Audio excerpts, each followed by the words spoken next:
Bryant there on the left, Ralph on the right. Now, being a deck that can kind of just ignore the opponent if they don't have counterspells, we look at his opponent, Ralph Fitzpatrick. Ralph, his ways to interact with this game are going to be Boom Bust, which doesn't do very much, Racing, which he does not have a particularly fast deck, and then I think Deathrite Shaman to try to disrupt the ability of the deck. Well, not even Deathrite Shaman does very much here. It can stop Rite of Flame from being a little bit bigger. One thing about Bryant's list is not a Past in Flames deck.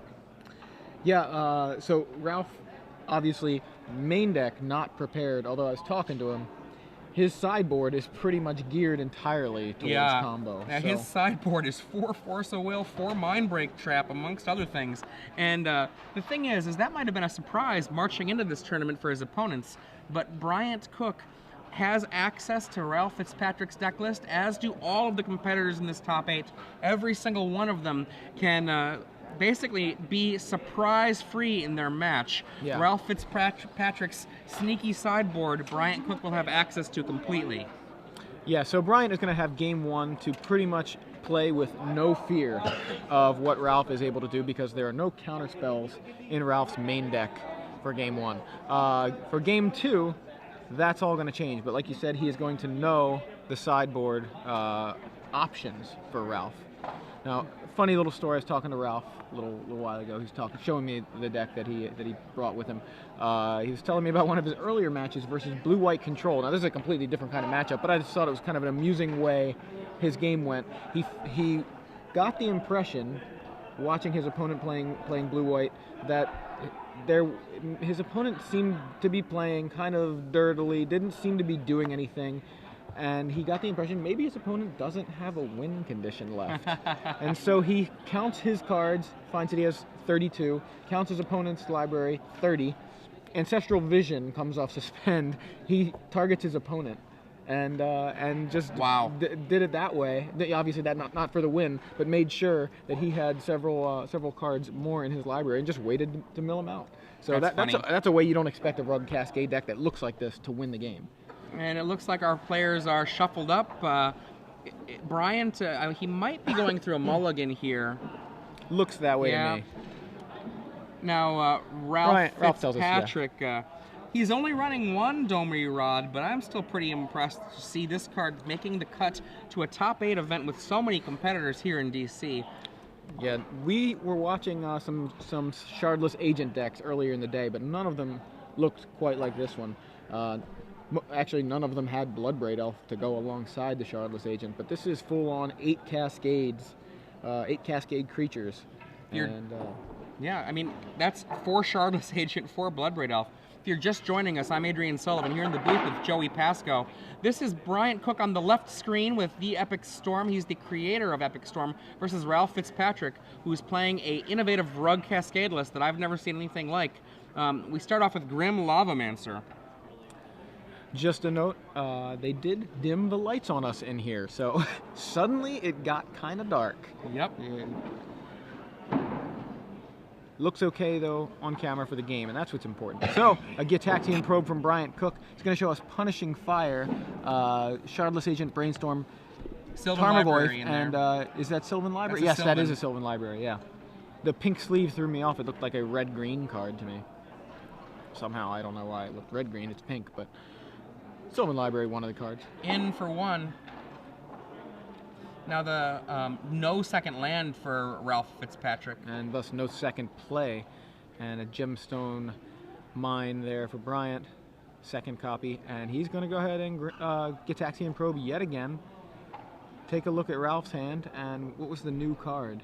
I couldn't quite catch it. It was shut down too quick there. May have been a second Shardless Agent. I think there, maybe not. I don't know. I do believe I saw 2 Shardless, but I'm not 100% sure on that.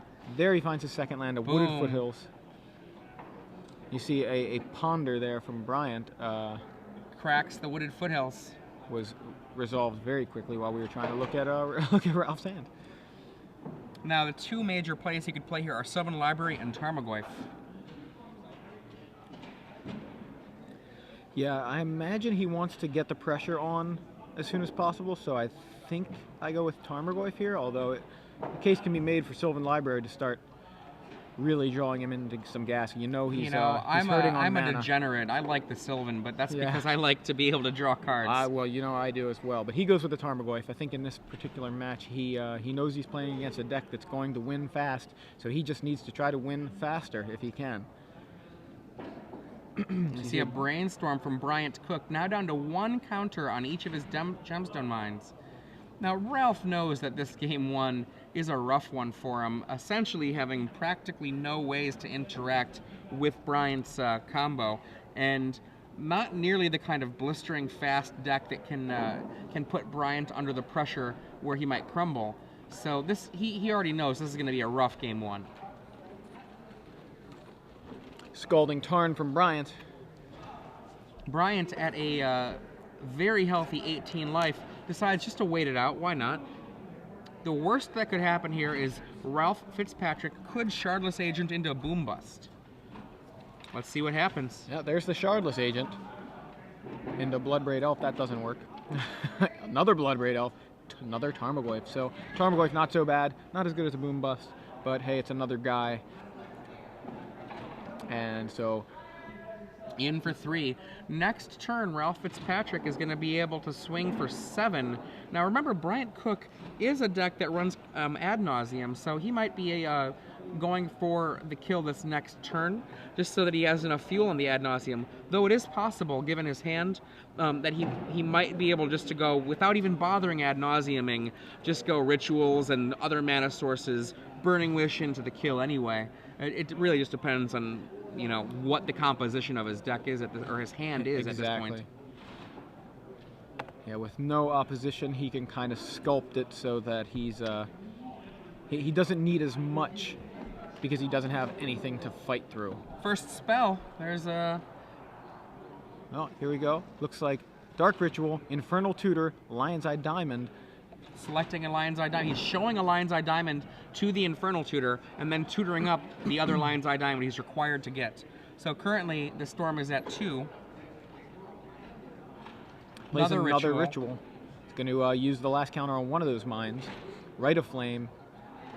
2 Lion's Eye Diamonds. Another Infernal Tutor, and this one.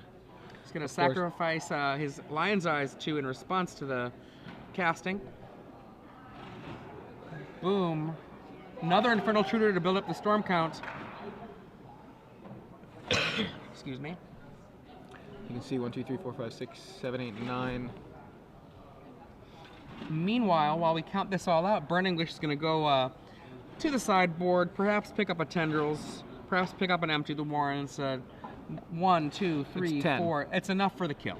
There's the Tendrils. There's the Tendrils, and we're going to the sideboards. Yeah. Now, also, was that Romario Neto in the Sam Rockus Romario Neto match has won his first game, so Mud beats Esperblade in that match as well. Now, those 2 people have won.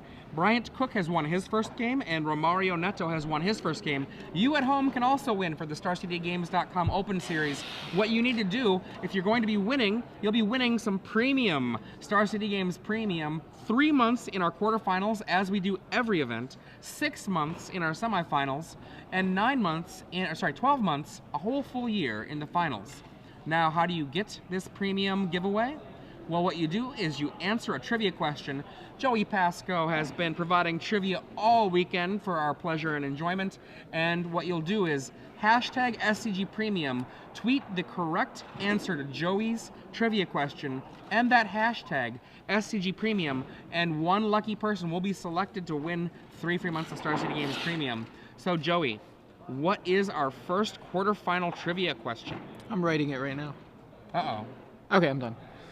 So, we've seen some interesting innovation today. As always, I think these weekends we've seen Domri Rod in the in this rug list. We haven't actually seen it yet on camera. Hoping for that maybe here in Game 2. One interesting innovation that we were just talking about 5-7 minutes ago. Right. Was in one of the kind of traditional lists of Legacy, the Legacy staple list, very powerful lately. Esper Stoneblade. Okay. So the trivia question for 3 months of SCG Premium is, what card was added to the traditional Esperblade list to give it the moniker Esper Deathblade. Okay. What card was added to the Esper Stoneblade list to change the name to Esper Deathblade? Tweet your answer with the hashtag SCG Premium, and if you are amongst the correct answers, you may be selected. One of you will get 3 months of Star City Games Premium. Yep. Don't worry about being fast about it. It's not who's first, it's just one of you. You've got to be reasonably fast, because if that storm deck goes off, Oh, I mean, we do have a whole other... We won't announce the winner until the end of the quarterfinals, so we do have some other matches going on. Unless those guys go by very quickly, then no need to be very fast. But as you mentioned, the main thing is it's a random correct answer, so now, that's what's important here. We already talked about what could be sideboarded. Ralph Fitzpatrick, he has 4 Mind Break traps in his sideboard, 4 Force of Will. That is a hefty anti-combo package. Absolutely. Particularly good against a Storm package. Now, Bryant Cook, he has access to his opponent's deck list, so he will know that his Xantid Swarms are going to be very effective. I expect we're going to see 2 Xantid Swarms come in. One of his 2 Cabal Therapies, leaving him a Cabal Therapy in the sideboard to Burning Wish for. And I think that's about where we're going to stop it. It might be possible... that he might board in, I was going to make a claim about Pyroclasm, but I don't see any Pyroclasms in the sideboard, because there wouldn't be time usually to tutor for that. It's a solid draw-off. But the Xantid Swarm and Cabal Therapy would be an excellent thing to bring in against the disruption that he can expect from Ralph Fitzpatrick. Bryant Cook on the left, credited as the creator of the Epic Storm, piloting his creation here in Washington, D.C. to a top 8 finish. Bryant Cook was the 7th seed coming in here. Ralph Fitzpatrick running this very interesting Shardless Agent, Bloodbraid Elf, basically Cascade deck. He is the 2nd seed coming into this event. Yeah, so he had the choice of player draw, and I almost wonder if I were him, knowing the situation with Game 1, does he try to maybe take the draw Game 1? I don't think that works. No, I think he wants to be on the play in Game 1, and he presumably makes it to Game 3.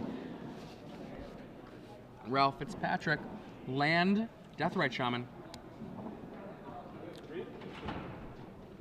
Scalding Tarn, fetching up a source able to cast that Deathrite Shaman. Could be a, well, it's a Taiga. We'll just go with that. Adds a green, plays Deathrite Shaman. Deathrite has really made quite an impact this weekend. We've seen it a lot in a lot of different kinds of decks. Does a lot of things. Sylvan Library again in Ralph Fitzpatrick's hand. Only a 1 of. Bryant Cook draws.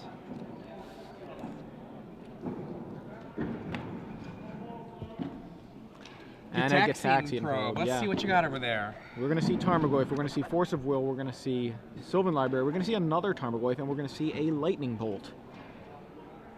So that Force of Will needs another blue card before Ralph is able to counter anything. But he's got some pressure, he's got some reach, and he's got a way to draw cards. So everything but disruption at the moment for Ralph.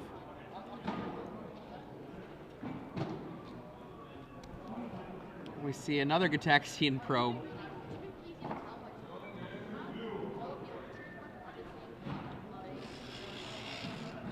And his hand, I see some Lotus Petals. I see a Dark Ritual. He's thinking here. Okay, the glare on that card, I cannot tell what it is. I think he's fetching. Or is it another Gitaxian Probe? Another probe, yeah. Infernal Tutor drawn. Drops an Underground Sea, a Lotus Petal. Cracks the Lotus Petal. Silence you. Oh my gosh. Uh-oh. Lion's Eye, Lion's Eye.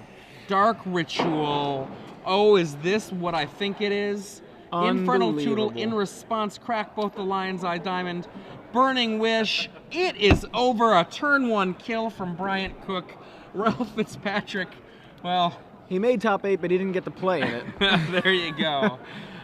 Unfortunate for Ralph. I really don't know what he could have done there. You know, you can't control everything. He had the sideboard for it, but you don't always draw, your sideboard cards. We saw the Force of Will. I mean, but it's kind of a dead card at that point, and yeah, nowhere for Ralph to really go with that sort of opening hand from his opponent. Yeah, I mean,